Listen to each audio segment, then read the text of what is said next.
Hey, welcome back to the 5-Minute Strategist. So we're coming up on the second half of the year, and I'm wondering how your budget is looking. I want you to pay attention to the word that I used.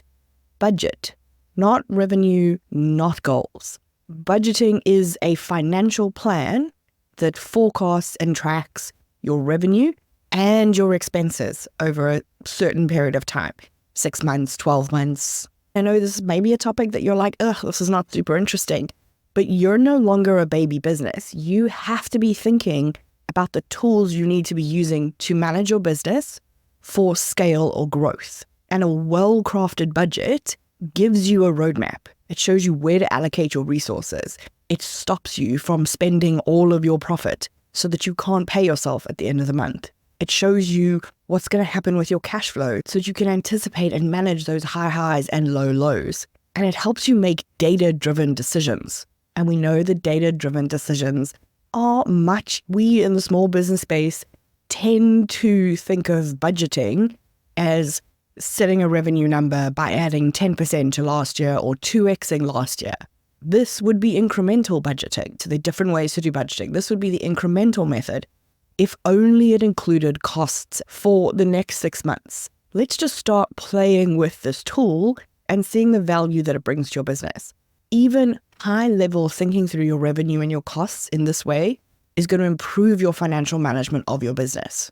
So I mentioned incremental, which is your previous actuals. It's your actual revenue and your actual costs, and you adjust based on that. So you add 10%, you 2x it. And what happens here is that we often think, I'm going to 2x my revenue, and we forget that some of those costs are going to go up in order to support that revenue. And this is where you see these businesses that are growing and growing and growing, and their profit is going down and down and down. So even if all you do is add 10% to your revenue, I still want you to look at your costs and think about what you need to add there. But this is not your only option. Zero-based budgeting means you just start from zero. You wipe the slate clean and you think about, how much revenue do I want to make? How much is that going to cost me? Without thinking about what did it cost last year? This makes sure that you are not carrying over any bad habits from previous periods into the new period. Bottom up you see more in big businesses, but I think it works really well for some small businesses as well. Let's say you set your overall goal of, we want to be the number one in widgets by the end of the year.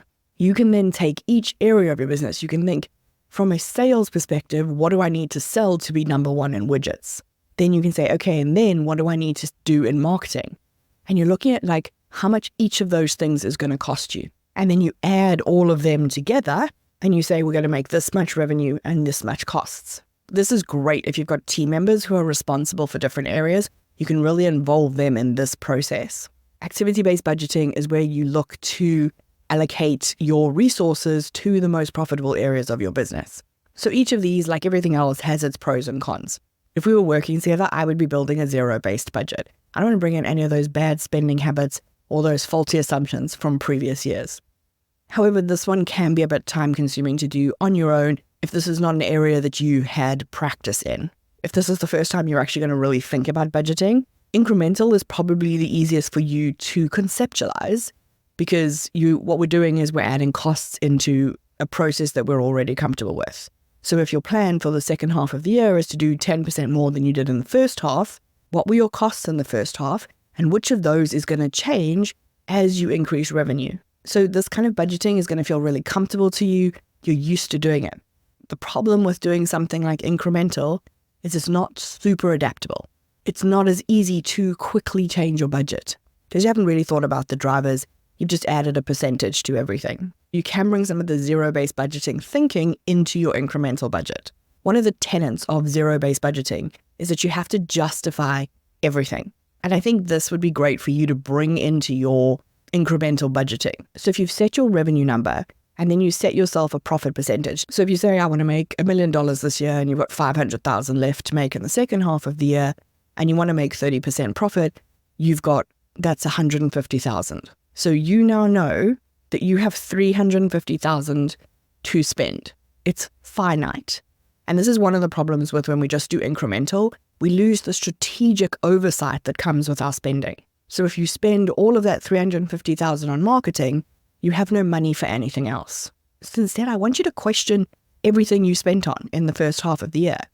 Does it make sense? Do you need to carry on spending on it? Is there a way to reduce that cost? How much ROI does it generate? Is it something I just like having, or is it something I actually need to have? And then step back and look at your budget and ask yourself, am I investing in the most profitable parts of my business? Or am I just carrying this cost because I've always spent it? I want you to think about this budget not as some difficult, financial, challenging task you have to do, but as something that's going to make your life easier for the next 6 months. Something that's going to show you the second you get off track so that you can get back on track. Something that's going to help you see if you have the cash flow to invest in that thing that you want to invest in, or if you need to wait a month. And if you're not paying yourself enough out of your business, it's going to show you what you're choosing to prioritize over your own financial well-being. And that's often a light bulb moment for small business CEOs. So how is your budget looking as you stare down the second half of the year? If it's not giving you clear indicators about your performance in the first half of the year, what needs to be tweaked in the second half, or where you should be focusing, it might be time to try a new method.